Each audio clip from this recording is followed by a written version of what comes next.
যদি আপনারা সবাই রমজান মাসে আল্লাহ তাআলার কাছে রোজাকে কবুল করাতে চান, কানকে হেফাজত করতে হবে। অনেক যুবক আছে দেখবেন রমজান মাস আসে ঠিকই, কিন্তু কানে হেডফোন লাগিয়ে গান শুরু করে দেয়।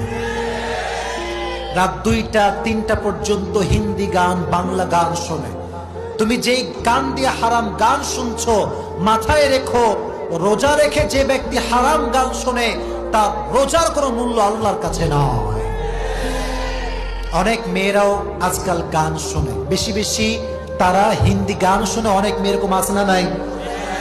প্রচুর পরিমাণে মেয়েরা হিন্দি বাংলা গান শোনে, ইভেন পুরো বছরও শোনে, রমজান মাসেও ছাড় দিতে চায় না। মনে রাখবেন, গান যে শোনে, এই গান আল গিনা ওয়া ইউমবিতুন নিফাক ফিল কওম, গানটা মানুষের অন্তরে নেফাক তৈরি করে। আর যে গান শোনে রমজান মাসে রোজা রেখে, তার কানের রোজাটা নষ্ট হয়ে যায়। ঠিক না বল? আল্লাহ রোজা অবস্থায় গান শোনার থেকে হেফাজত করু, সকলেই পড়া আমিন। যেমন গান শোনা যাবে না, exactly to the same way এই কান দিয়ে কারো নামে গীবত শোনা যাবে না। গীবত যেমন করবো না, গীবত তেমন আমরা শুনতেও রাজি না। ঠিক না বল?